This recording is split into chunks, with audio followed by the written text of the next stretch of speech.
Hello, this is Dia Damson, and today I will be painting with watercolor, and I will do Van Gogh's Almond branches, and also I have the traceable for you. I have done this painting with and without traceable. I'll show you on the end. The one without traceable was a lot simple than this one, because this one has a lot of blossoms, a lot of leaves, a lot of branches. So what I'm doing is I printed a traceable and I put it on the window backwards, and I traced with a soft pencil, or you can even use HB, the school pencil, all the lines, all the flowers. And now it's on the paper that I'm going to be painting, and I am pushing down on the front side, and it's transferring the pencil marks to my painting areas, and I'm kind of opening and closing just to make sure everything is transferred. So it did take a while. I honestly don't think that you have to do all the branches, like you can skip some to make it easy, but I wanted to make it as close as possible to Van Gogh's painting. So the first thing I am going to do is start with the branches, and I am using a variation of greens. If you don't have that very woodsy green, you can take a green and mix it with ochre, and you can create that beautiful woodsy green. And also I'm starting with a very transparent version of the color. So I'm watering down the color, and I'm just gonna go around and cover all the areas with branches. And some of them are green and some of them are a little bit more kind of like brownish.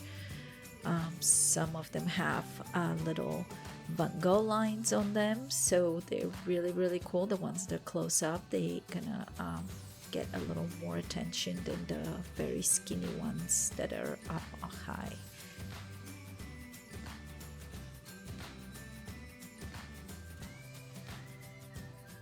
And a lot of times when I'm doing the branches, I don't just drag my paintbrush to cover the area, but I'm kind of bouncing around and making sure that I'm adding a lot of brush strokes and a lot of small details to the area, so it looks more like impressionism than just putting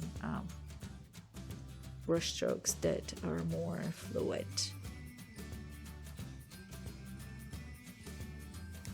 You can see me bouncing around to create that uneven brush stroke look.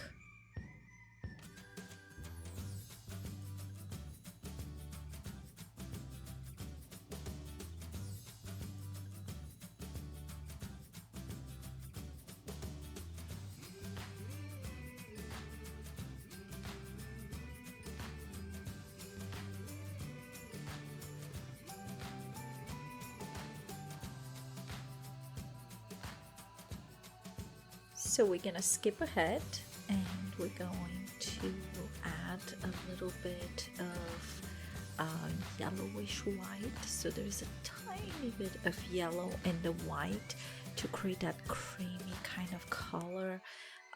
You can try to put in a little yellow ochre, but it's so little. It has to be almost invisible amount of that in the white to create those petals. And pretty much I'm just doing kind of little white flowers.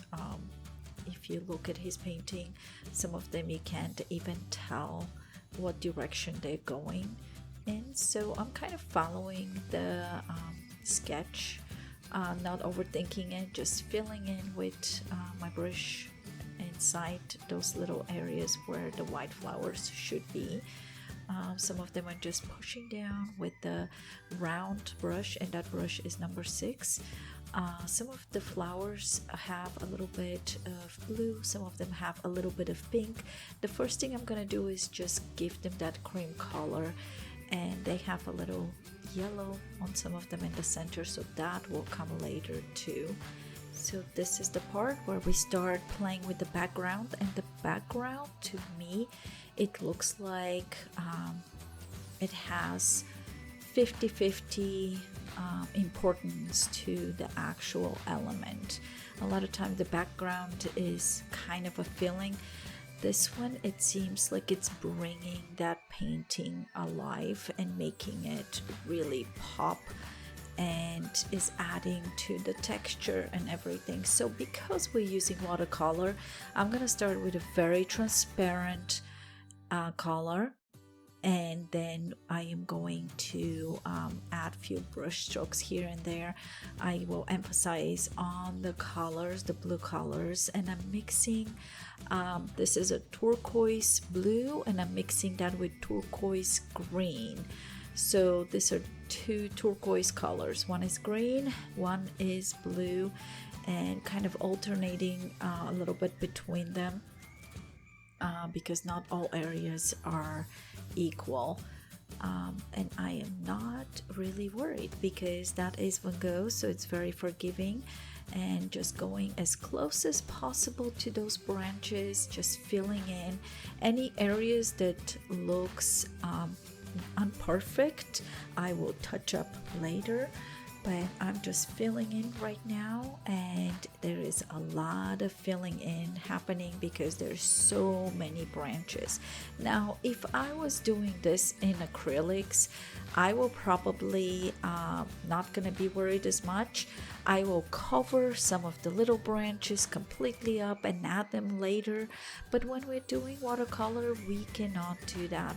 It's going to be very hard to add them unless we do something like cleaning up and getting a wet brush, clean wet brush, and dragging it in an area where we have taken a branch off, or we want to add a branch that blue is present. So I am trying to get as close as possible to the branches, but I'm really being careful not to get them involved too much with the background. Now on this side I'm doing wet on wet, just experimented with the other side was dry surface and wet brush coming in. This one I tried to do wet surface and wet brush coming in, and I am not sure which one I like, so both ways will work. And again, the only thing is just try not to take away your branches, especially the little guys. So you can use both ways of painting. There's a lot of looking back and forward between his painting and my painting, just to make sure that I am not taking away something important. And this painting he painted for his brother's son, and this is why it's very different from the rest of his paintings. This was something that represented new birth, new beginning. So this is really beautiful. I love this painting a lot. It's very refreshing. Love those colors. His colors are a little bit more green. I have done it in green, a little bit more green and blue, and it seems to me like I'm always veering towards more the turquoise bluish than turquoise greens. So just make it the way you like. And you can see in the background how some areas are not even. I am not worried about that. That actually creates a lot more interest to the background. But if it does bother you, you can soften those with a clean wet brush and just going over those areas very slightly to kind of take away what you don't like.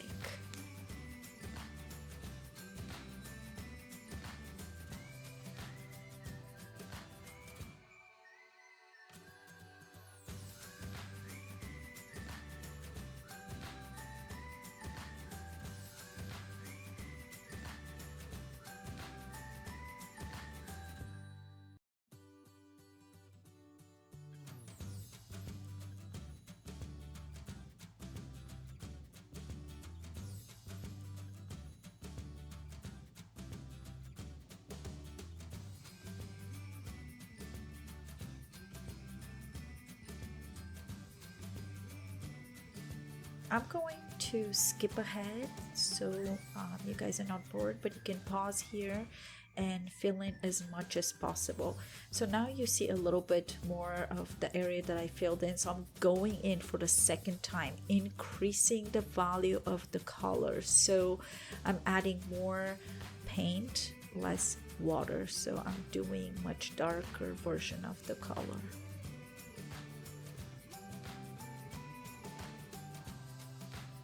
That background, even the lighter background absolutely works.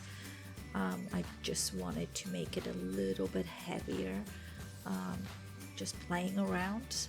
Probably I'll paint this painting a few more times for sure. I have painted this painting on wine glasses and wine bottles as gifts, so I love doing this one. It's just so cool.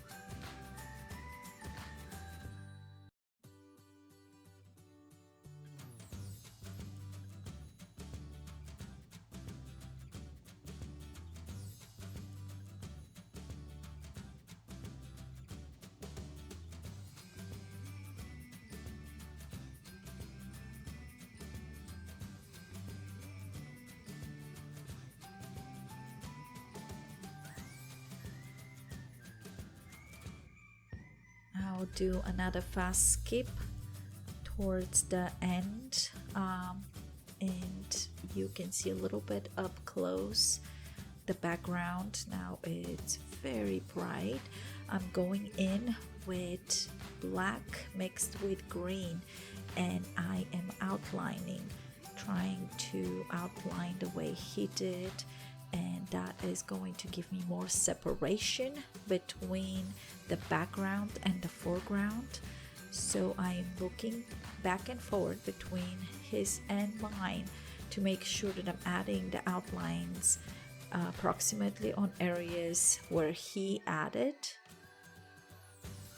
And there is tons of lines, and all of a sudden once we start adding those outlines, everything starts coming more together. So there's outlines on the blossoms and on the branches.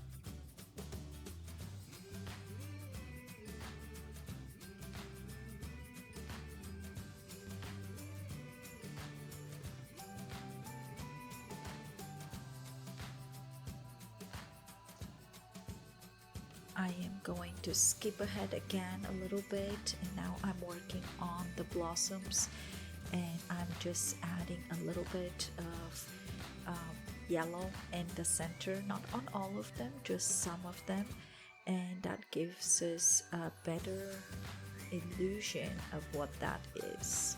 It creates that center for our flowers.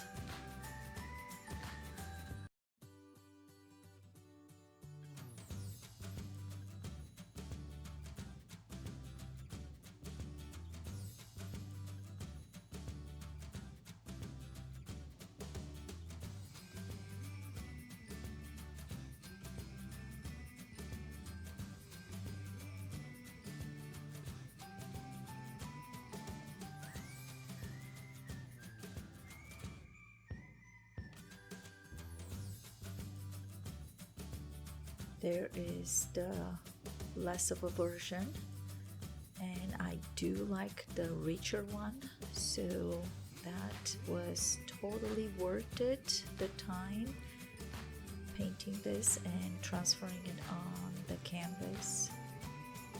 And now I'm going back in and just gently softening some sharp edges and some areas that are a little bit darker, but pretty much that's it. So I hope you enjoyed this video, and if you did, please don't forget to subscribe and click that notification bell so you get notification for my future videos. And happy paintings! Thanks!